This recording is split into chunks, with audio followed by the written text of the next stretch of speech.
जन्म कहां पर हुआ था? सालवाद, जोधपुर। पिताजी का नाम क्या था? आस्करण। मम्मी का नाम क्या था? नेतकंवर। और जागीर कौन से मिली हुई थी? हुआ क्या, मैं बताऊं तो आस्करण जी जसवंत सिंह के मंत्री थे। आस्करण जी किसके मंत्री थे? जोधपुर के राजा कौन है? जसवंत सिंह। उनका मंत्री कौन है? आस्करण। आस्करण के तीन रानियां हैं। कितनी रानियां? जो तीसरी रानी, सबसे छोटी जो रानी है, उसका नाम क्या है? नेतकंवर का जो बेटा हुआ वो कौन सा था? और दुर्गादास के जन्म के थोड़े दिनों बाद में इन दोनों पति पत्नी में बननी बंद हो गई। आस्करण और नेतकंवर में बननी बंद हो गई। तो आस्करण ने नेतकंवर और उसके बेटे को अलग रख दिया। एक गांव दे दिया कि ये गांव जानो, तुम दोनों माँ बेटे जानो, मैं मेरे साथ नहीं रखूंगा। और वो जो गांव इनको दिया गया था, वो गांव कौन सा था? तो पिताजी आस्करण ने अपने बेटे दुर्गादास को कौन सी जागीर दी थी? और इस बात का दूसरा मतलब यह है कि दुर्गादास को बचपन में अपने पिता का प्यार ही नहीं मिला, उसका पालन पोषण किसने किया था? और भारत के इतिहास में वे लोग ज्यादा महान हुए हैं जिनको बचपन में इस प्रकार पापा का प्यार नहीं मिला हो, कि पापा थे और उसके बावजूद वो मम्मी के साथ रहे। शिवाजी। शिवाजी कहानी सेम है। शिवाजी के पिताजी शिवाजी की मां को साथ नहीं रखते थे, इसलिए शिवाजी के जीवन पे जो पूरा प्रभाव है उनकी माता का है, जीजाबाई। माता कौन थी उनकी? सेम अपने दुर्गादास जी के साथ में। आस्करण जी इनको साथ नहीं रखते थे, ये अपनी मम्मी के साथ रहते। मम्मी का नाम क्या था? कौन से गांव में रहते? जन्म कहां पर हुआ था? ये वहां पे रहा करते, लुणेवा में रहते। लुणेवा में इनके खेत वगैरह थे, अपने खेतों को संभाला करते। एक दिन ये अपने खेतों के अंदर खड़े थे, दुर्गादास जी आसपास के लोग और अपने खेतों में खड़े थे, और वहां पास से राजा जसवंत सिंह के ऊंट जा रहे थे। किसके ऊंट जा रहे? राजाओं की सेना में ऊंट घोड़े होते, तो ऊंटों को चराना तो पड़ेगा। तो दो चराने वाले आदमी ऊंटों को चराने के लिए आए, वो ऊंटों को लेके खेतों के बीच से जा रहे थे। बीच में रास्ता था, रास्ते रास्ते जा रहे। ऊंट चराने वाले रह गए पीछे, ऊंट आगे आगे। तो ऊंट बेचारे अब आगे आते आते उनको जब खेत दिखे, खेत में हरियाली दिखी, तो खेत में घुस गए। खेत में घुस गए, दुर्गादास जी खड़े थे, उनको भाई किसके ऊंट है, किसके यार पता नहीं, कोई आदमी नहीं इनके साथ। तो बाहर निकालना शुरू किया, तो लाठी वाठी से पीटना शुरू किया ऊंटों को, भाई बाहर निकालो। इतने में चराने वाले आगे। उन चराने वालों का क्या हो रहा है, पीट कैसे रहे ऊंटों को? तो भाई साहब तुम कौन हो? तो हम इन ऊंटों के साथ में, हमें ऊंट चराने वाले। तो यार ये तो हमें पूछना चाहिए सवाल कि तुम कहां रह गए थे और ऊंट हमारा खेत खा गए, और तुम्हें इन ऊंटों को ध्यान रखना चाहिए, ऐसे खेत में घुसेंगे तो पीटेंगे ऊंटों को और क्या करेंगे। उन्होंने कहा जबान संभाल के बोल रहे, तू नहीं जानता हम किसके आदमी है? हम महाराजा जसवंत सिंह के आदमी है। और ये भारत में हर तीसरे आदमी की समस्या है। भारत में हर तीसरा आदमी किसी को धमकी यही देता है कि तू नहीं जानता मैं किसका आदमी हूं। यहां मतलब कांस्टेबल आपको पकड़ ले बिना हेलमेट के, तो आप उतरते ही सबसे पहले उसको कहते हो कि तू नहीं जानता मैं किसका आदमी हूं। मुझे लगता है मैं यदि कांस्टेबल हूं तो मैं उसको जवाब दे दूं कि आदमी लुगाई का होता है, तेरे लुगाई का नाम बता। ये क्या डायलॉग है यार, मैं किसका आदमी हूं, बता दे तेरे लुगाई कौन, हमें पता चल जाएगा आज। तो उन्होंने कहा, और वो तो राजा के बंदे और थे यार, राजा के सैनिक थे। तो उन्होंने कहा अरे हम राजा जसवंत सिंह के लोग हैं और हमारे साथ बदतमीजी करते हैं, और ये राजा जसवंत सिंह के ऊंट है, किसी के भी खेत में घुस सकते हैं। दुर्गादास ने कहा सुनो तुम, अब तुम्हारे जूते पड़ेंगे। ऊंट भले ही तुम्हारे होंगे या राजा जसवंत सिंह के होंगे, ये जो खेत है ना, ये जसवंत सिंह के बाप का नहीं है, मेरा है। और मेरे खेत में घुसेंगे तो इसी प्रकार मार पड़ेगी। अब इन उन दो बंदी चराने वालों के दुर्गादास के बीच में झड़प हो गई। दुर्गादास ने एक बंदी को मार दिया। दूसरे वाला बंदा वहां से भाग गया। वो भाग के गया जसवंत सिंह के पास, उन्होंने जसवंत सिंह को जाकर कि हम तो रास्ते रास्ते आ रहे थे, एक लड़का खेत में खड़ा खड़ा आपको गालियां निकाल रहा था, हमने जाकर राजा जी को गालियां नहीं निकालते, उसने अपने एक बंदे को मार दिया और मुझे भी मारने की कोशिश की। जसवंत सिंह को बड़ा बुरा लगा, यार मेरे राज्य में मुझे गालियां निकाले, मेरे आदमी को मार और देख पकड़ के लाओ रे कौन है। अगले दिन भाई दुर्गादास को पकड़ के ले आए फौजी। जसवंत सिंह अपने दरबार में बैठे हैं, पास वाली सीट पे आस्करण बैठा है। आस्करण ने अभी तक बता नहीं रखा कि मेरे एक रानी और है, उसका एक बेटा और है, मैंने उनको अलग से कौन से गांव में छोड़ा हुआ है। आस्करण जी ने जैसे देखा गया तो अपने वाला ही, पर आस्करण जी कुछ नहीं बोले, वैसे ही साइलेंट बैठे रहे। और जसवंत सिंह ने पूछा कि क्या नाम है तेरा? दुर्गादास राठौड़। पिताजी का क्या नाम है? उसने कहा जो इधर बैठे नहीं है मेरे पिताजी है। और आस्करण जी ने एकदम नीचे गर्दन की। और आस्करण जी ने कहा कि राजा जसवंत सिंह जी निकम्मी औलाद है, मैं तो इनको साथ ही नहीं रखता, दोनों माँ बेटे एक जैसे ही है, मैंने तो अलग रख रखा है, और आपको खुली छूट है, जो सजा देनी है वो दो। तो दुर्गादास जी के पिताजी ने कहा कि खुली छूट है, आपको जो करना है वो कर लो। और जसवंत सिंह ने यूं इधर बातचीत की, क्यों मार दिया अगर उस आदमी को? तो दुर्गादास अपने रिप्लाई किया कि भाई वो हमारा खेत खा गए थे, वो बंदा कहे नहीं खेत नहीं खा गए थे, लड़ाई कर रहा था। इतने में जसवंत सिंह समझदार था, जसवंत सिंह समझ में आ गया कि दुर्गादास सही है और अपने वाला बंदा गलत है। और उसने दुर्गादास को बातों बातों पूछा कि कल वाला आदमी कैसे मारा था। तो दुर्गादास के दूसरे वाले पे भयंकर आंख थी, वो दूसरे वाला भी गालियां निकाल ही रहा था, तलवार उसके पास में थी दुर्गादास के, उसने उस भरे दरबार में उस दूसरे वाले को मारा वहां पे। कैसा रिप्ले, ये कैसे मारा था। और जसवंत सिंह बड़े राजी हुए, यार मेरे दरबार में मेरी आंखों के सामने मेरे आदमी को मार दिया। और उसने कहा कि दुर्गादास कल से तुम इस सीट पे बैठोगे, आस्करण कल से तुम उधर बैठोगे। तो बाद में दुर्गादास जी हमेशा साथ, मेरे धर्मत्व वाले युद्ध में दुर्गादास जी लड़े थे। 1638 का जो धर्मत वाली लड़ाई है उसमें दुर्गादास जी लड़ते हैं। तो कहते दुर्गादास जी के 4 घोड़े मरे थे उस धर्मत वाले युद्ध में, वो 5वें घोड़े पे सवार होकर लड़ रहे थे। तो जसवंत सिंह देखता है कि अरे वो तोप के आगे लड़ रहा है, वो कौन है? कि साहब वो दुर्गादास है। तो जसवंत सिंह ने कहा कि इस लड़के को बाहर निकालो।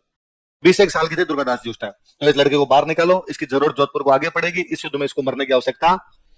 तो जसवंत सिंह कितना विजनरी आदमी है कि उसको पहले से पता था कि ये लड़का एक दिन काम आएगा। कितने साल काम आया जोधपुर के? 30 साल। कितने साल? लिखो आगे, लिखो अजीत सिंह। ये सब दिल्ली में कौन सी हवेली में नजरबंद है? रूप सिंह राठौर। कौन संभाल रहा है? कौन बंदा है जो इनको वहां पे देखभाल कर रहा है? दुर्गादास है। और इन सबको लगा कि यार औरंगजेब मानेगा तो नहीं बात। औरंगजेब ने 2 ही ऑप्शन दे रखे हैं, या तो मुसलमान बनाओ या मैं सबको आपको मार दूंगा। लगा क्या किया जाए, यूं अंदर बैठे रहेंगे तब तो औरंगजेब कभी भी मार सकता है। तो वहां दुर्गादास जी के साथ में एक बंदे और थे जिनका नाम था मुकुंद दास खिंची। क्या नाम था? मुकुंद दास खिंची नाम के एक बंदे और थे। एक महिला थी जिनका नाम था गोरा। महिला थे, उनका नाम क्या था? यूं इनके पास काफी 700-800 लोग थे, फौज वगैरह भी थी इनके पास छोटी मोटी, सारे वहां पर उस हवेली में नजरबंद कर रखे सारे लोगों को। इन सब लोगों ने मिलकर प्लानिंग बनाई। गोरा के खुद के एक टाबर था और वो अपने बच्चे को लेकर इधर उधर खिलाती रहती थी। राज परिवार की महिलाओं के साथ की एक महिला थी और वो अपने बच्चे को इधर उधर खिलाती हुई घूमती रहती थी। तो सब लोगों ने कहा यार बाहर जो गार्ड खड़े हैं, बाहर जो सेना खड़ी है, उसने गोरा को कई बार देख रखा कि गोरा अपने बच्चे को खिलाती रहती है, बाहर से सामान भी लेके आती है कई बार। गोरा को कहा गया आज के बाद तू तेरे बच्चे को बाहर लेके नहीं जाएगी, इसकी जगह अजीत सिंह को लेके जाया कर, अजीत सिंह को लेके खिलाती रहा कर, ताकि बाहर वाले गार्ड को लगे तो अपने बच्चे को लेके घूम रही है। उसने कहा ठीक है। अब उसने 2-3 दिन तक अजीत सिंह कभी बाहर लेके जाती, कभी अंदर लेके जाती। तो गार्ड पूछता किसका बचा रहा है? मेरा ही तो है। गार्ड ने अभी तक ज्यादा ध्यान दिया नहीं, छोटा टाबर ही था वो। दलथम्बन मर गया था, बीमार हुआ, दलथम्बन बीमार होकर मर गया था वही हवेली में। अजीत सिंह बचा हुआ। फिर कहा कि अब ये जो बाहर सिक्योरिटी गार्ड खड़े हैं इनको ध्यान डाइवर्ट कौन कर दे? तो मुकुंद दास खिंची ने कहा कि मैं इनका ध्यान डाइवर्ट कर दूंगा। कैसे? तो मैं इनको सांप का खेल दिखा दूंगा। कौन सा? मैं नागिन तू, वो बड़ा गेम आता है मुझे और मैं इनको वो दिखा दूंगा। तो कहा ठीक है। तो कहा भाई शाम के टाइम में मुकुंद दास खिंची ये जो आगे सिक्योरिटी गार्ड खड़े हैं इनका ध्यान डाइवर्ट करेगा, गोरा इस बच्चे को लेकर निकलेगी, पीछे दुर्गादास जी ने आधे लोग जो है इसके साथ निकलेंगे, आधे लोग हवेली के अंदर रहेंगे, आधे लोग इसके साथ निकल जाएंगे। और जो आधे लोग साथ निकलेंगे वो सारे एक साथ नहीं रहेंगे। दिल्ली से निकलते 20 किलोमीटर बाद में थोड़े लोग रुक जाएंगे, 10-15 लोग रुक जाएंगे, फिर 10 किलोमीटर बाद में 10-15 लोग रुक जाएंगे, फिर कोई 20 किलोमीटर बाद 10-15 लोग रुक जाएंगे। यूं दिल्ली से जोधपुर के बीच में रुकते रुकते चलेंगे। फाइनली एक आदमी को लास्ट तक पहुंचना है, दुर्गादास और अजीत सिंह को लेके पहुंचना है। अजीत सिंह जोधपुर मारवाड़ पहुंचना चाहिए जैसे भी पहुंचे। बीच वाले आदमी क्यों रुकेंगे? क्योंकि मुगलों को भले थोड़ी देर बाद में सही पर पता तो चलेगा अपने यहां से निकल गए, और जब पता चलेगा तो अपना पीछा करेंगे। पीछा करेंगे तो जो लोग बीच में है वो रोकने की कोशिश करें, जितनी देर रोक सके उतनी देर रोके। 10 आदमी यदि पीछे से पीछा करने वाले 150 हुए तो 10 आदमी क्या रोकेंगे उनको, लेकिन वो 10 आदमी जितनी देर तक रोक सकते हैं उतनी देर रोक ले, ताकि 15 मिनट आधा घंटा भी आगे जाने का मिले तो टाइम मिल जाएगा अपने को। कहा ठीक है। एक दिन शाम के टाइम में गोरा अपने बच्चे को उसको खिलाते खिलाते अजीत सिंह को और उसको लेके निकल गई बाहर। उधर मुकुंदास खिंची ने वहां आगे जो गार्ड खड़े थे, अब कई दिन हो गए वहां बैठे हुए, तो गार्ड भी दोस्ती बन गए थे। उन गार्ड को कहा कि सांप वाला खेल देखोगे? भारत की जनता निकम्मी है, काम तो है नहीं, सांप का गेम तो फिर भी इंटरेस्टिंग होता है, यहाँ जनता जैसी भी देख लेती है ना। जैसे भी छोड़िए, गांव के अंदर तो वो जोरदार होता है। पहले जीप बेक लिया करते थे, अब तो क्या है कैमरे वैमरे ना आ गए तो आपको दिखता रहता है भाई गाड़ी किधर जा रही है। पहले जीप देख लेते तो गांव वाले बीच से खड़े रहते, हे आन दो, इन्हें काट, इन्हें है, बस बस बस चलानी भले खुद को नहीं आए जो बाहर खड़ा है, पर उसको तो कहीं ना कहीं बिठाई दिया करता था वो। तो वो वाली बात है, तो जेसीबी वाली खुदाई की सी बात है। तो नागिन वाला खेल दिखाए मुकुंदास जी, गार्ड उधर खेल देखे, गोरा अपने बच्चे को लेकर निकली, दुर्गादास जी साथ में निकली, बीच में रुकते रुकते आगे बढ़े। थोड़ी देर बाद में मुगलों को पता चला कि यार दुर्गादास ये सब लोग तो निकल गए, अंदर हवेली में कम लोग दिखे। तो कब निकले? विशन का वो अपने गेम देख रहे थे ना, तो गेम दिखाने वाला कहां गया? वो भी निकल गया। पीछा करने की कोशिश की, पीछा करने की कोशिश की तो बीच बीच में फौजी खड़े थे। गजब का युद्ध है वो। एक बच्चे को पहुंचाने के लिए 500-700 आदमी कट गए। उनको सबको पता था हम मरेंगे, हम में से एक भी जिंदा नहीं बचेगा। उसके बावजूद दिल्ली से जोधपुर तक हर कदम पर वो लड़ते हैं, केवल एक लक्ष्य से कि जसवंत सिंह का बेटा है अजीत सिंह, और ये एनी हाउ किसी भी सूरत के अंदर मारवाड़ पहुंचना चाहिए। इसके लिए बीच में जितने मर सकते हैं उतने मरे पड़े। इसके साथ जो बंदा पहुंचना चाहिए वो बंदा कौन रहे? दुर्गादास है। ये सबसे इंटेलिजेंट है, ये यदि वहां पहुंच गया एक बार मारवाड़, फिर अपने हिसाब से कंडीशन देख लेगा। वो महिला जो बच्चे को लेके निकली वो कौन थी? हम कहते हैं या तो कभी पन्ना दहाई ने बचाया था उदय सिंह को, या इस बार अजीत सिंह को कौन बचा रही थी? गोरा। इसलिए हम कहते हैं गोरा मारवाड़ की पन्ना है, गोरा मारवाड़ की। जैसे आपका देश का राष्ट्रगान है जन गण मन, वैसे उस समय जब मारवाड़ एक देश हुआ करता तो मारवाड़ का एक राष्ट्रगान हुआ करता, धूसो। क्या राष्ट्रगान था?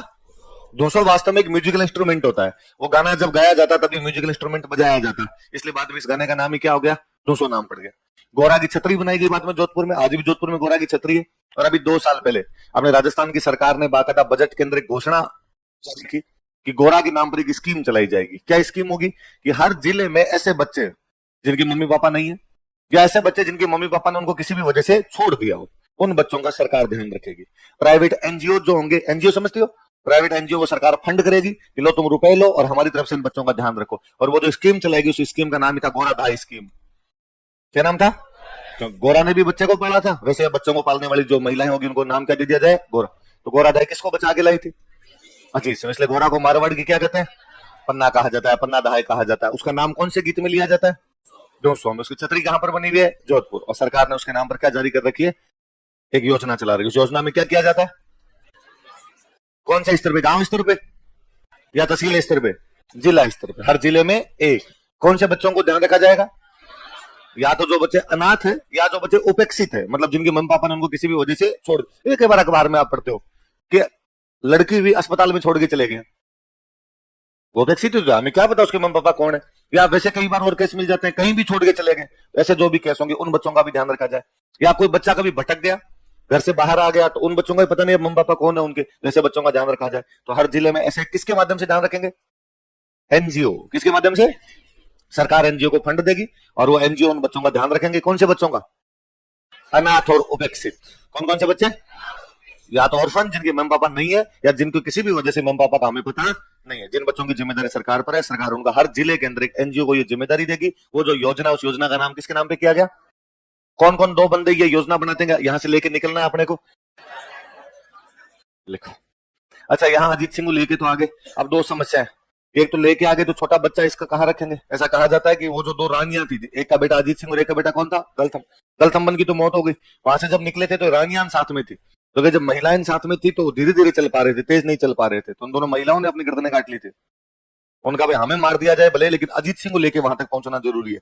तब अजीत सिंह की मार वही मर गई। अब अजीत सिंह को रखे कहां पे? तो मैंने आपको बीच में पढ़ाया था कि सिरोही में गांव पड़ता था कालिंद्री। कौन सा गांव था? तो छोटे से अजीत सिंह को कौन से गांव में रखा गया था? कालिंद्री के अंदर एक पंडित जी रहा करते थे जिनका नाम था जयदेव पुरोहित। क्या नाम था? और जयदेव पुरोहित के बेटा हुआ था और इनकी वाइफ अपनी पीहर थी।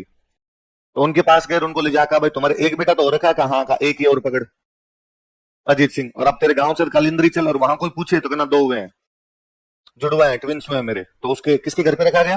जयदेव पुरोहित। कौन से गांव में? कालिंद्री तो मैंने बता ही दिया था। तो किसके घर पे रखा गया था? लिखो। ये जब निकल गए तो वो जो फौजी थे बाहर, जो गार्ड खड़े थे, औरंगजेब के पास गए। औरंगजेब कहा, औरंगजेब मैं ब्लंडर हो गया एक। क्या हुआ? तो वो हम नागिन का खेल देख रहे थे। तो क्या हो गया? देख लिया देख लिया। अरे का उसके चक्कर में अजीत सिंह को लेके निकल गए। कौन? तो दुर्गादास राठौड़ और मुकुंदास खिंची। औरंगजेब ने कहा मैं सोन तो दूंगा तुम्हें, चमड़ी उतार दूंगा मैं ऊपर से तुम्हारी। और औरंगजेब ने कहा ये तो बेइज्जती है। अब कल लोग कहेंगे कि लो तुम्हारी जेल से, तुम्हारी नाक के नीचे से लोग निकल गए। ये कौन देखता है कि सिपाही क्या देख रहे थे क्या नहीं देख रहे थे? यही होगा बादशाह की जेल तोड़ के भाग गए थे, या जेल तोड़ के निकल गए थे वो लोग। तो बादशाह ने कहा ये बात अब कानों कान बाहर पता नहीं चलनी चाहिए। फौजियों का पता चलेगी साहब, कल वहां बच्चा ही नहीं मिलेगा। तो औरंगजेब ने कहा वो मैं देख लूंगा। अगले दिन दरबार लगा। औरंगजेब एक छोटे से बच्चे को लेके गया। और औरंगजेब ने कहा भाई सुनो दरबारियों, सारे मेरी बात सुनो। वो दुर्गादास राठौड़ भगोड़ा निकला, भाग गया वो तो। और वो सारे भाग गए जोधपुर में, बच्चे को छोड़ गए यहाँ पे। और ये अजीत सिंह आपके सामने, और मैं इसको मुसलमान बना रहा हूं, और इसका नाम बदल के आज के बाद रखते हैं मोहम्मदी राज। क्या नाम होगा इसका? तो एक नकली अजीत सिंह लाया गया, नकली अजीत सिंह का नाम बदल कर क्या कर दिया गया? मोहम्मदी राज नाम है इसका। संभालेगा कौन? इसकी मान तो चली गई, तो कहा मेरी बेटी संभाल लेगी। औरंगजेब की बेटी का नाम था जबुनिसा। क्या नाम था? जबुनिसा फ्री बेटी थी। मुगलों में क्या राजकुमारियों की शादी नहीं करते थे, मुगलों की सारी बेटियां कुंवारी मरती थी। उनके वैसा डर था। मैंने आपको बताया था कि मुगलों में राजा बनने के लिए सारे भाई आपस में लड़ा करते थे, और एक भाई जिंदा बचता वो क्या बनता था? राजा। तो मुगलों को डर लगता था कि भाइयों भाइयों की लड़ाई होती है, यदि बहन की शादी कर दी जमाई हो जाएगा। और हुमायूं वाले टाइम ऐसा हुआ था कि हुमायूं का जो जमाई था, जो बहन का पति था, वो आ गया था। उसने कहा राज्य मुझे दो। फिर इन्होंने नियम ही बना दिया कि लड़कियों की शादी नहीं करनी। तो जबुनिसा बेटी बेटी कविताएं लिखा करती थी, कोई काम ही नहीं था जबुनिसा के। तो जबुनिसा का टाबर तो पाला कम से कम। तो किसको पाला करती थी बाद में?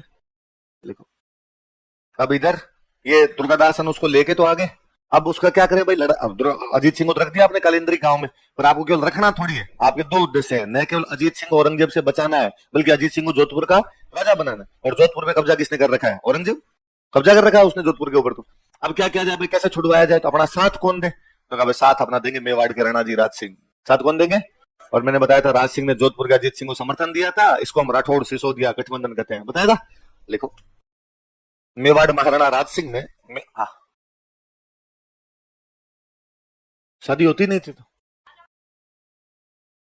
औरंगजेब की शादी भी, तो और लड़कियां नहीं होती, हाँ क्यों, हैदराबाद के राजा से करके आ गया, लखनऊ के राजा से करके आ गया भाई। एक मुगल बात दिल्ली में ही राजा थोड़ी, बाकी जगह भी तो राजा होते हैं, बाकी जगह नहीं होते, हाँ क्या समझ में नहीं आया तुम्हारे भाई, एक परिवार है वो अपनी बेटियों की नहीं करता, भारत में बाकी परिवार तो कर रहे हैं। मुगल बादशाह का परिवार तो एक ही होगा, बादशाह तो एक ही होगा, बादशाह कितने होंगे, हरिता लोड क्यों लिया आपने, किसी का ब्याह हो तो ठीक है, नहीं हो तो ठीक, ब्याह के लोड क्यों लेने, चलो ठीक है। औरंगजेब के एक बहन थी रोशन आरा, क्या नाम था, तीन बहनें थी, जहां आरा, रोशन आरा और गोहर आरा। रोशन आरा औरंगजेब की सपोर्टर थी, इन भाइयों भाइयों में जब लड़ाई हुई तो रोशन आरा एकदम औरंगजेब की सपोर्टर थी। तो औरंगजेब सबसे अधिक किसी बहन को मानता था, तो कौन सी बहन को मानता, राजकुमारी थी, उसका महल वहल अलग से था, वो अपने महल में रहती। तो ये महिलाओं के महल के अंदर जिनकी भी पोस्टिंग की जाती है वो सारी महिलाएं होती, या बाद में हिंजड़े होते। महिलाओं का जहां भी पोस्टिंग होगी, वह महिलाएं जहां भी रहेगी वहां पर जो भी नौकर चाकर रहेंगे या तो वैसे रखे जाए या बाद में महिलाएं रखी जाए। तो जोहर आरा, रोशन आरा का अलग से एक महल हुआ करता। एक बार औरंगजेब को न्यूज मिली कि रोशन आरा ने उसमें 3-4 पुरुषों को एंट्री दे दी, 3-4 पुरुष नौकर रख लिए। औरंगजेब ने रोशन आरा को तो जहर दे के मरवाया, और वो जो 3-4 पुरुष रखे थे उनको बर्फ की सिल्ली पे लिटा के बाद में मारा था। और तुमने बड़े मजे लिए रे कई दिन, तुम आओ इधर साइड के, तो मुगलों में शादी करने की कोई बात सोच ले, औरंगजेब को जाने नहीं, खाल खींच लाए वो ऊपर से। लिखो, हाँ हाँ क्या, ओ सब जमा करती थी, तो किले लगा दी थी उसने, किले ही सबके। देखो, मेवाड़ महाराणा राज सिंह ने मेवाड़ अजीत सिंह को समर्थन दिया, सपोर्टेड अजीत सिंह, किसको समर्थन दिया, अब ये दोनों की सेना मिल गई साथ में, किस किस की, मेवाड़ की और मारवाड़ की। तो औरंगजेब इन दोनों के साथ एक युद्ध लड़ता है। अपने उदयपुर के अंदर एक जगह पड़ती है देबारी, कौन सी जगह, लिखो देबारी का युद्ध, बैटल ऑफ देबारी, और स्टार लगाना इसके, ये सवाल पूछा हुआ है, देबारी का युद्ध, बैटल ऑफ देबारी।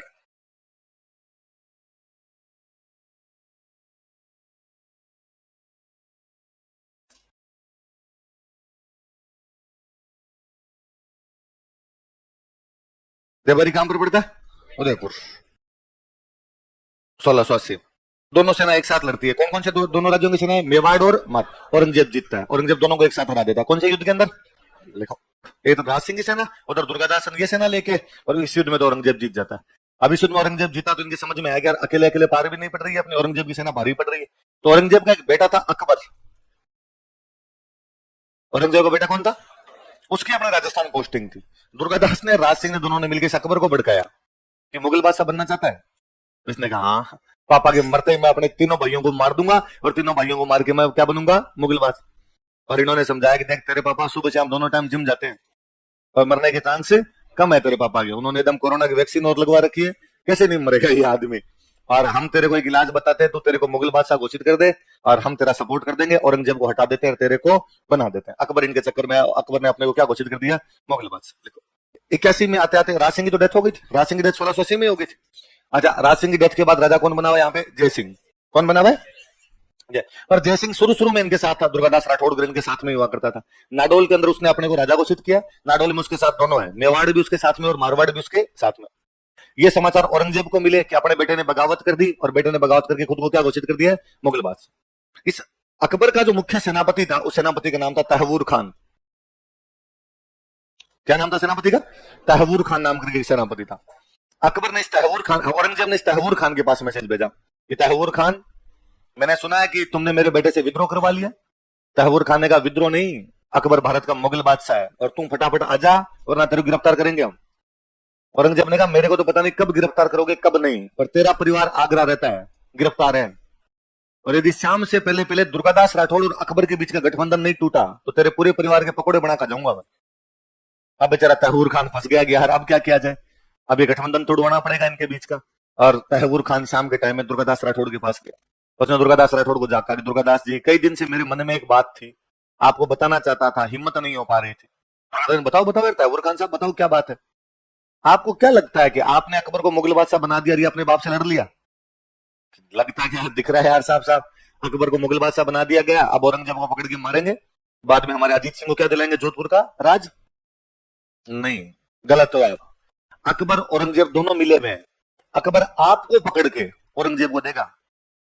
दुर्गादास सिंह ना यार ऐसा थोड़ी हो सकता है, मैं तो देखो उनके अंदर का आदमी हूं, मैं तो इसलिए आपको बात बताने आया कि मुझे लगता है भले आदमी हो और आपके साथ धोखा नहीं होना चाहिए किसी प्रकार का।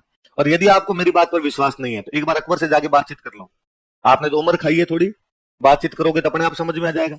और दुर्गादास जी रात को अकबर से बातचीत करने के लिए गए, वही नाडोल बैठे हुए सारे लोग। अकबर का जो गेट कीपर था उसको तैमूर खान खूब सारे रुपए दे के आया था कि साम दाम दंड भेद येन कहन प्रकार। दुर्गादास अकबर से मिलना ही नहीं चाहिए। दुर्गादास जी जैसे ही गए उन्होंने जाके अकबर गेट कीपर को कहा, भाई अकबर कहाँ है, मुझे बातचीत करनी है। उसने कहा भाई आज बादशाह तो सो गया, सर दर्द कर रहा था बादशाह का। एक बार अंदर जाके कहा कि दुर्गादास जी मिलने के लिए आए, क्यों आपके लिए जो स्पेशल कहा था कि दुर्गादास जी आए तो कहना सुबह बात करेंगे।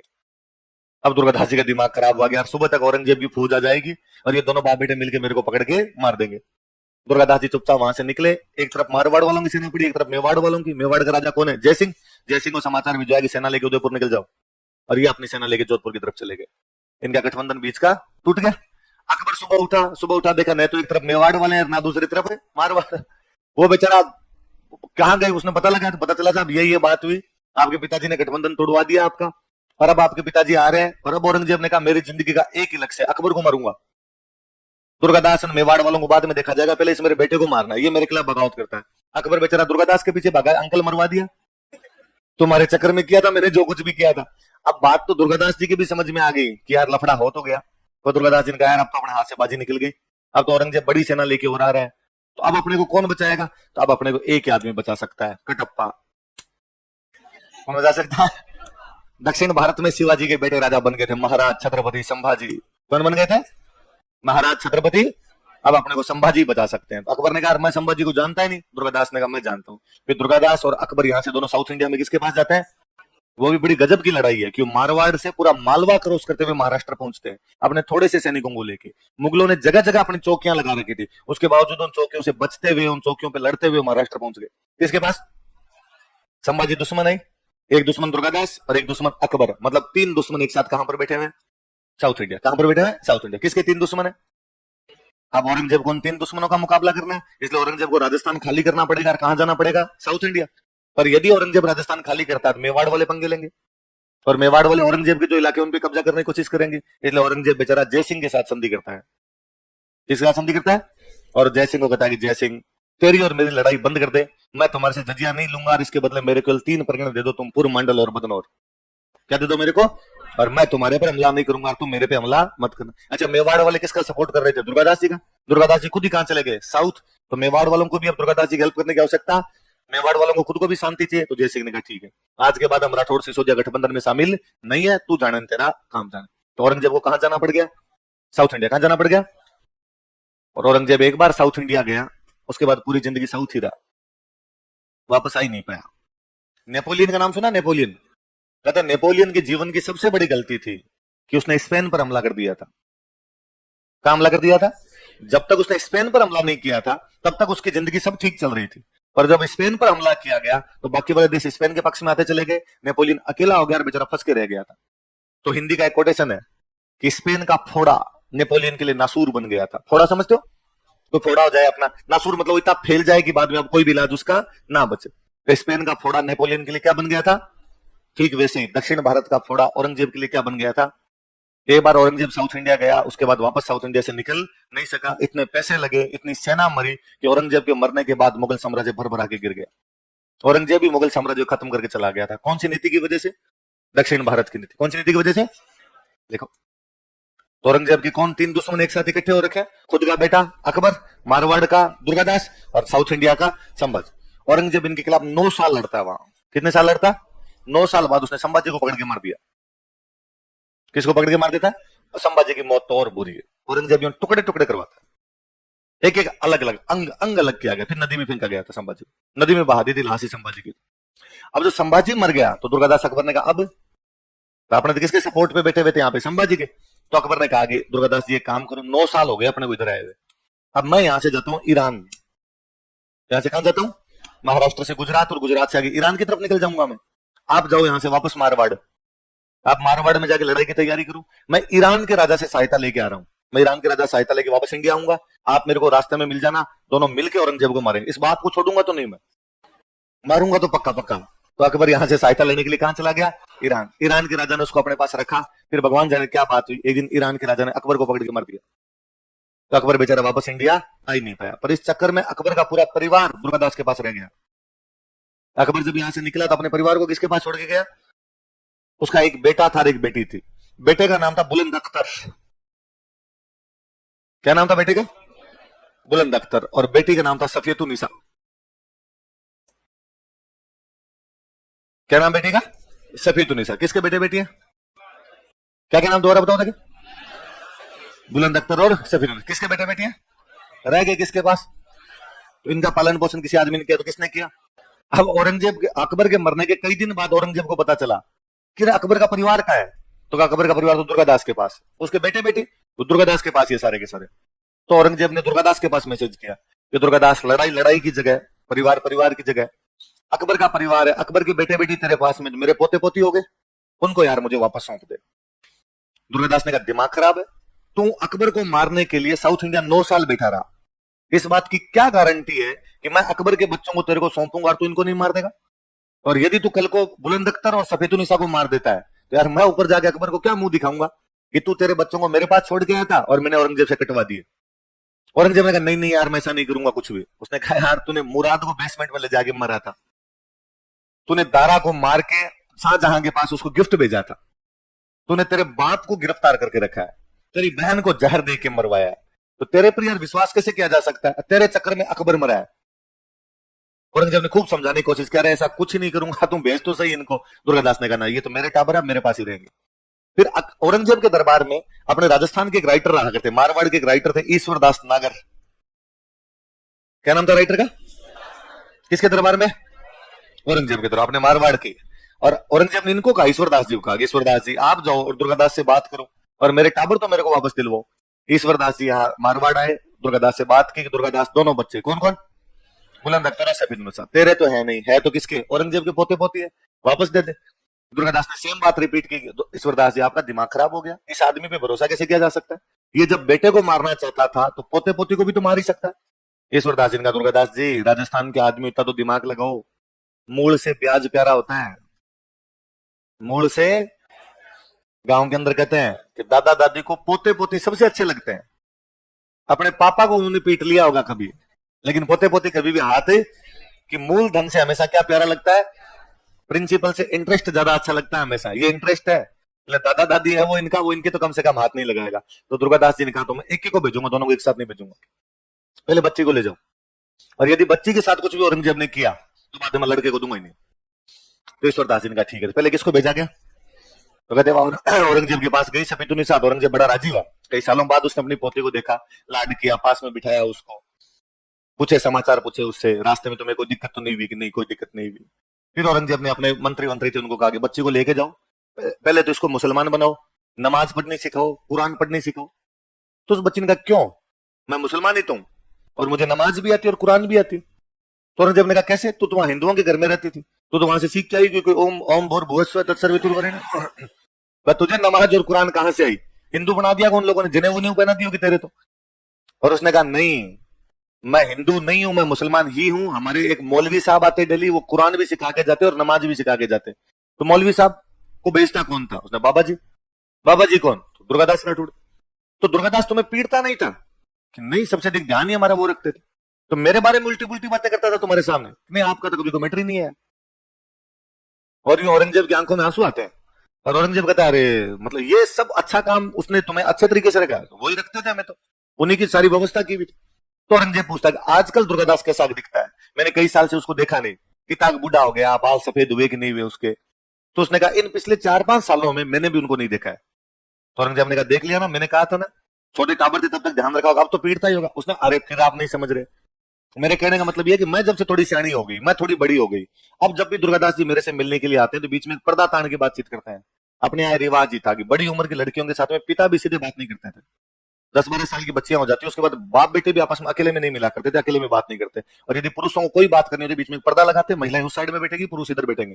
तो इन सालों में मेरे से जब भी मिलने के लिए बीच में पर्दा तान के बात करते, इसलिए मेरे को शक्ल याद नहीं, बाकी बोली तो मैं जानती हूँ। कि मुझे उसके वेशभूषा याद नहीं है, बाकी तो मैं सब कुछ ही जानती हूँ उसके बारे में। औरंगजेब यूं बड़ा राजी होता है कि यार दुर्गादास ने इतना अच्छा ध्यान रखा मेरे बच्चों का। तो औरंगजेब दुर्गादास के पास मैसेज करता है कि दुर्गादास, मैं बहुत राजी हूं तेरे से कि तूने मेरे बेटे बेटे पोते पोती का इतना ज्यादा ध्यान रखा। मांग दुर्गादास, जो मांगेगा वो तुझे मिलेगा। एक दिन औरंग यूं कहो रतन वालो कहीं विशेष, वालो मतलब होता है प्रिय, वालो मतलब क्या होता है। एक दिन औरंग यूं कहो, एक दिन औरंगजेब ने यह कहा, तन वालो कहीं विशेष, कि तुझे सबसे प्रिय क्या है। मांगो मुख स्यूं देऊं आसकरण दुर्गेश। दुर्गादास के पिताजी का नाम था आसकरण। क्या नाम था। मांगो मुख स्यूं देऊं, कि मुख से जो भी मांगोगे वो तुम्हें मिल जाएगा। हे आसकरण के बेटे दुर्गादास, मैं तेरे से बड़ा राजी हूं, जो तुझे चाहिए वो मांग ले आज। दुर्गादास जी वापस रिप्लाई भेजते हैं कि खग वालो, खग का मतलब होता है तलवार। क्या मतलब होता है, क्या अच्छी लगती है मुझे तलवार। खग वालो जग वालो, तलवार अच्छी लगती है, संसार अच्छा लगता है। खग वालो जग वालो, वालो मुर्धर देश, और मुझे मेरे मारवाड़ का देश भी अच्छा लगता है। श्याम धर्म वालो सदा, इससे भी अच्छी ज्यादा मुझे स्वामी भक्ति लगती है। क्या अच्छी लगती है, श्याम धर्म मतलब श्याम स्वामी भक्ति, मेरे स्वामी के ऑर्डर का पालन करना मुझे ज्यादा अच्छा लगता है। नित वालो नरेश, और सबसे ज्यादा अच्छा मुझे मारवाड़ का राजा लगता है। मारवाड़ का राजा अजीत सिंह है। इसलिए हे औरंगजेब, तो कुछ देना ही चाहता तो अजीत सिंह को जोधपुर दे, इसके अलावा मुझे कुछ भी नहीं चाहिए। औरंगजेब ने कहा जो तूने पहले सारे बताए थे मुझे भी अच्छे लगते हैं, ये जो लास्ट में बोला था ना, ये वाला मुझे कभी भी अच्छा है। उसने कहा मैं अजीत सिंह को जोधपुर नहीं दूंगा, बाकी जो तेरे को चाहिए वो दे दूंगा मैं। तू कहे तो मैं तेरे को जोधपुर का राजा बना देता हूं, लेकिन अजीत सिंह को जोधपुर का राजा। दुर्गादास ने कहा नहीं। जसवंत सिंह जी जब मरे थे तब मुझे कह के गए थे, जसवंत कहो जोई कोई घर रखवाड़ो दुर्गड़ो। जोई मतलब होता है ढूंढना, मारवाड़ी भाषा में ढूंढने क्या बोलते हैं, जोवणो। जसवंत कहो जोई घर रखवाड़ो दुर्गड़ो, जसवंत ने ढूंढ के उस दिन कहा था कि घर की रखवाली कौन करेगा, दुर्गादास। क्योंकि तो मेरी जिम्मेदारी बनती है घर की रखवाली मैं करूं, इसलिए मैं स्वामी का ऑर्डर का पालन कर रहा हूं। जसवंत सिंह जी का ऑर्डर था घर की रखवाली करनी है, मैं राजा कैसे बन सकता हूं। राजा केवल और केवल कोई बनेगा तो कौन बनेगा, अजीत सिंह। औरंगजेब ये बात ही मुकर गया। औरंगजेब ने इसके अलावा और कुछ चाहिए वो ले ले, ये नहीं दिया जाएगा। फिर 4-5 साल बाद दुर्गादास खुद इसको छोड़ने के लिए गया, बुलंद अख्तर। किसको छोड़ने के लिए गया, औरंगजेब से वापस वो बातचीत करता है कि भाई देख ले। औरंगजेब ने कहा पूरा मारवाड़ ले लो मेरे से, सांचौर, मेड़ता, नागौर, जालोर, जोधपुर नहीं दूंगा। और दुर्गादास इस बात पे अड़े हुए कि जोधपुर नहीं देगा तो राजधानी नहीं, और राजधानी नहीं तो राजा का मतलब ही क्या हुआ बाद में। तो दुर्गादास इस बार दिमाग लगा दें। दुर्गादास इनका बाकी वाला तो दे, उसने कहा ले लो, तो बाकी वाला पूरा ले लिया। एक जोधपुर इनको नहीं मिल पाया था बाद में। औरंगजेब मरते दम तक इनको जोधपुर बाद में देके नहीं गया। औरंगजेब के बाद बनता है बहादुर शाह, फिर ये करते हैं देबारी वाला समझौता, और देबारी वाले समझौते में अजीत सिंह को बाद में क्या मिलता है, जोधपुर। पढ़ा था हमने कि अजीत सिंह तथा सवाई जय सिंह को उनका राज्य दिलाने में क्या की जाएगी, आई बात समझ में, तो लिखो। जसवंत सिंह की डेथ होती है 1678। अजीत सिंह का राज तिलक मारवाड़ वालों ने तो 1679 में कर ही लिया। उसके बाद औरंगजेब इनके राज्य पे कब्जा कर लेते हैं। अगले 30 साल तक औरंगजेब से कब्जा छुड़वाने के लिए लगता है। 1678 में कब्जा छुड़वाने का प्रयास करने लगे, 1708 में जाके इनको वापस कब्जा मिल पाया था। तो वास्तविक शक्तियां उसके पास में कब आई है, 1708। बाकी मारवाड़ वाले तो उसको कब से राजा मान रहे हैं अपना, 1679 मान रहे। यदि उसको राजा नहीं मान रहे तो फिर तो इंद्र सिंह राठौड़ को मिल जाता। यदि उसको राजा नहीं मान रहे फिर तो औरंगजेब का कब्जा ही पड़ा, फिर आप लड़ाई किस बात की कर रहे हो। आई बात समझे। अजीत सिंह इधर राजा बनता है, राजा बनते उसने काम किया, दुर्गादास राठौड़ को देश निकाला दिया। देखो आपको लगता है या अल्लाह ये क्या कर दिया, सुबह से 1 घंटे से पढ़ रहे हैं कि दुर्गादास ने ये किया, दुर्गादास ने वो किया। अजीत सिंह को राजा बनाने वाला आदमी भी कौन है, दुर्गादास। और अब हम कह रहे हैं कि अजीत सिंह ने दुर्गादास को क्या दे दिया, देश निकाला दे दिया। हुआ क्या कि भाई पिछले 30 साल से दुर्गादास जी मारवाड़ की रक्षा कर रहे थे। कितने सालों से, अजीत सिंह छोटा सा बच्चा था, पैदा हुआ था तब से लेके जब तक 1708 में अजीत सिंह राजा नहीं बन गया है। मारवाड़ की रक्षा की जिम्मेदारी किसी आदमी पर है, तो किस पर है। अब अजीत सिंह जी राजा बन गए, अजीत सिंह जी राजा वाली सीट पे बैठते हैं, दुर्गादास जी नीचे वाली सीट पे बैठते हैं। लेकिन लोगों की आदत नहीं गई। अभी भी कोई दरबार में आता तो पहले नमस्ते किसको करता, दुर्गादास। जबकि नमस्ते पहले राजा को होना चाहिए था, नमस्ते होना किसको चाहिए, अजीत सिंह को। अजीत सिंह को बड़ा बुरा लगता।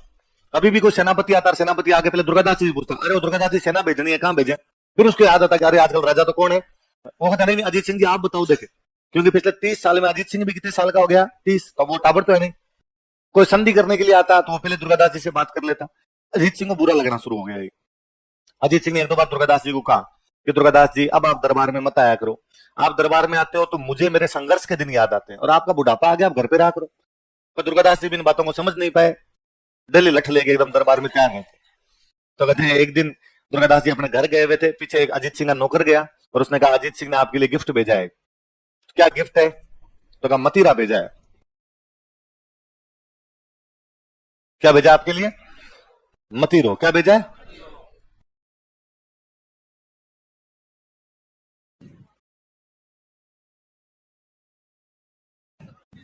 क्या मतलब इसका? मारवाड़ी बोलते हैं मतीरो, यहां मत रहो। अब अजीत सिंह इतनी हिम्मत तो हुई नहीं कि बोल के कहे कि आप यहां से चले जाओ, उसने मतीरा भेजा। सिंबॉलिक अर्थ इसका ये था कि अब आपको यहां नहीं रहना चाहिए। दुर्गादास जी बहुत समझदार थे, जैसे ही ऑर्डर मिला कि आपको यहाँ पे नहीं रहना चाहिए, जब देश निकाले दिए जाते किसी आदमी को, वो काला घोड़ा लेता, काले कपड़े पहनता और निकल जाया करता था। दुर्गादास जी ने काला घोड़ा मंगवाया, काले कपड़े पहने और यहां से चले गए मेवाड़। कहां पे चले गए? ये स्वामी भक्ति का चरम है। पहले एक राजा था जसवंत सिंह, जिस जसवंत सिंह ने कहा कि तुझे मारवाड़ की क्या करनी है? रक्षा। तो साहब में कितने साल रक्षा की? 30 साल। अब एक नया राजा बन गया, कौन है? अजीत सिंह। उसने कहा कि तू अब तुम्हारी मारवाड़ को आवश्यकता नहीं, और वो चुपचाप बंदा कहां चला गया?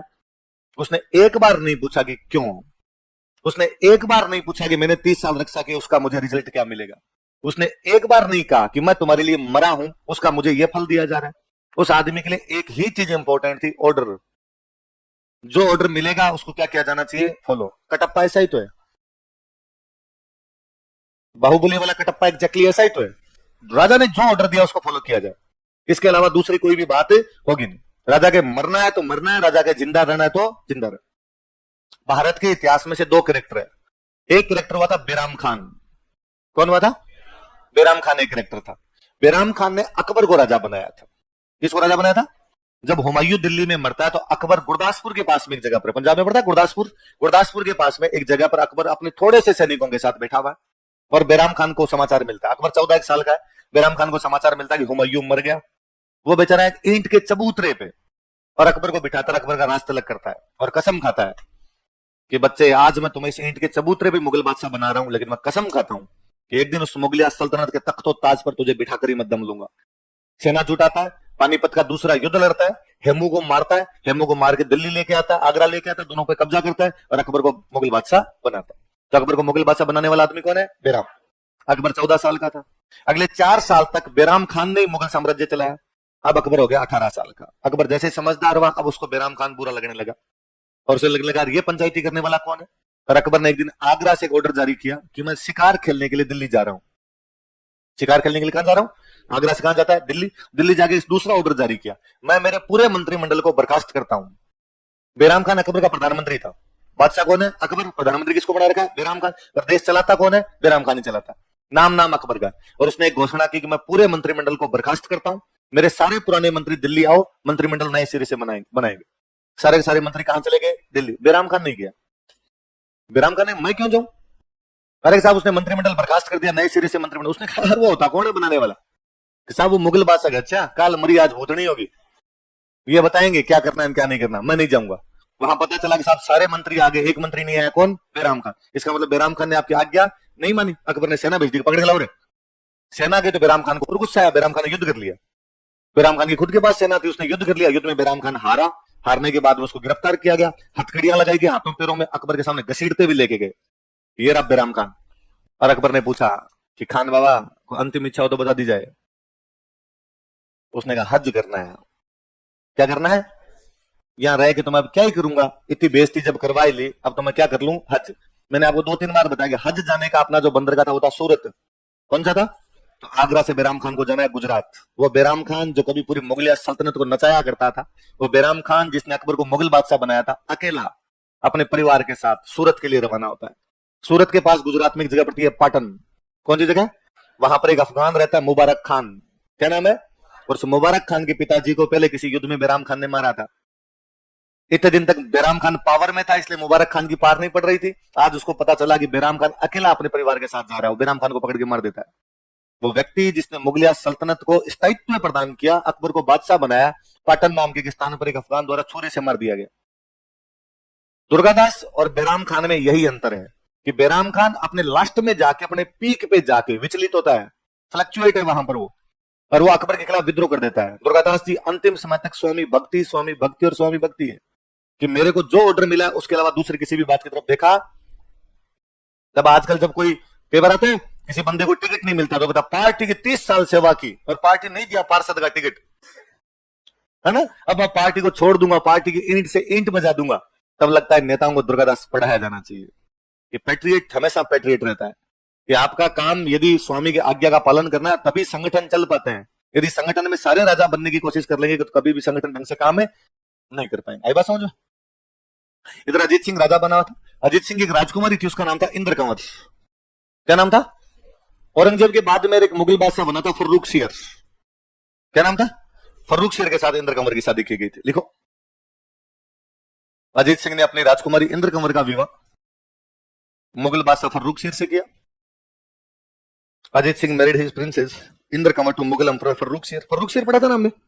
फर्रुख शेर के कहने पर कोटा वाले भीम सिंह ने बूंदी पर आक्रमण किया और बूंदी का नाम बदल के फर्रुखाबाद कर दिया। अजीत सिंह को हुडा से मिलन नागौर से कौन गया था बताओ देखे? हुडा से नागौर से कौन गया था? बख्श। मैंने उस दिन आपको बात बताई थी, ये दो भाई थे, बख्श सिंह और अभय सिंह। दोनों ने अपने बाप को मार दिया था। पता अभय सिंह बना था जोधपुर का राजा और बख्श सिंह कहां का राजा बना था? नागौर। तो अजीत सिंह को मारने वाला जो बंदा था वो कौन था? बख्श। लिखो, हालांकि उस समय इतिहासकार जीते हुए उन्होंने खूब आलोचना की कि बख्ता बख्त बायरान क्यों मारियो जमाल वो हिंदवाणी रो सुरमोन तुर्कानी रो साथ कि बख्श सिंह क्यों मार दिया? उस समय हिंदुओं का सबसे बड़ा राजा था और बख्श सिंह का सल्टा दिया तो सल्टा ही दिया। अब भगवान जी ने अजीत सिंह ने पिछले जन्म में कौन से ऐसे पुण्य कमाए, इस जन्म में पुण्य कमाए थे? कहते हैं अजीत सिंह की लाश को जब जलाने के लिए लेके गए, उसकी लाश जब जल रही थी, पता नहीं कहां से कुछ मोर, तोते, बंदर, लंगूर है और उस आग में बैठ गए आगे और अजीत सिंह के साथ जल गए थे। अपने इतिहासकार हैं तो फिर अपने इतिहास में तो वैसी बातें की जाती है कि वो पुण्य कमाने वाला आदमी था, अच्छा आदमी था, इसलिए पशुओं को भी दुख हुआ कि हमारा राजा मर गया, इसलिए पशु उसके साथ में जल के मर। मुझे लगता है पिछले जन्म में उसकी रानियां रही होगी, सती हो गई होगी साथ में आग।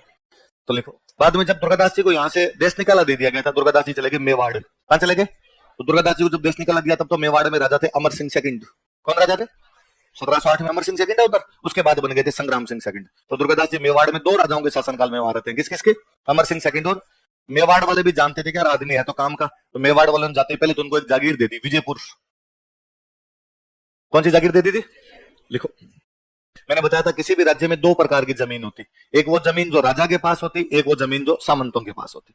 राजा के पास जो जमीन होती उसको बोलते हैं खालसा, सामंतों के पास जो जमीन होती उसको बोलते हैं जागीर। क्या बोलते हैं? जागीर देखिए, इसका मतलब दुर्गादास जी क्या बना दिया गया? सामंत। खालसा में जो जमीन होती है उसके टुकड़े होते और उन टुकड़ों को बोलते हैं परगने। क्या बोलते हैं? तो मेवाड़ में एक परगना था, उसका नाम था रामपुरा। कौन सा परगना था? ये परगना वही है जिसमें बाद में मराठों ने कब्जा कर लिया था। और हम पढ़ते हैं वर्षा ऋतु समाप्त होने के बाद रामपुरा में मराठों के खिलाफ क्या करेंगे? या रामपुरा परगने के अंदर बाद में दुर्गादास जी को भेजा गया। वापस सुनना, राजा के पास जो जमीन होती है उसको क्या बोलते हैं? खालसा। खालसा के जो टुकड़े होते हैं उनको क्या बोलते हैं? परगने। राजा के अलावा जो जमीन होती है उसको क्या बोलते हैं? जागीर। जागीर के मालिक को क्या बोलते हैं? सामंत। तो यदि किसी को जागीर मिलती तब तो वो क्या हो जाता? सामंत। सामंत का दो या जागीरदार का दो, जागीर मिलेगी तो क्या हो जाएगा? जागीरदार। जिसको परगना मिलता था ना उसको बोलते हाकिम। परगना मिलता उसको क्या बोलते? कि ये वहां का क्या बना दिया गया? हाकिम। जागीर मिली तब तो क्या हो जाता था? सामंत। परगना मिला तब क्या मिल जाता था? तो बाद में दुर्गादास जी को रामपुरा का हाकिम बनाया गया। कहां का हाकिम बनाया गया? लिखो, फिर वहां मालवा मध्य प्रदेश में पड़ता था, ये सब वहीं रहा करते थे। वहां उज्जैन में दुर्गादास जी की डेथ हुई। कई दिन यहाँ रामपुरा रहे थे, फिर बुढ़ापा आ गया, फिर उज्जैन चले गए थे। कहां चले गए थे? उज्जैन। और वहीं उज्जैन में डेथ हो गई थी इनकी। वहीं उज्जैन के अंदर एक नदी बची है सिप्रा। कौन सी नदी है? इसके किनारे दुर्गादास जी की छतरी बनी हुई। दुर्गादास जी की छतरी कौन सी नदी किनारे? 1718 में उनकी डेथ होती है। कहां पर होती है उनकी डेथ? लिखो,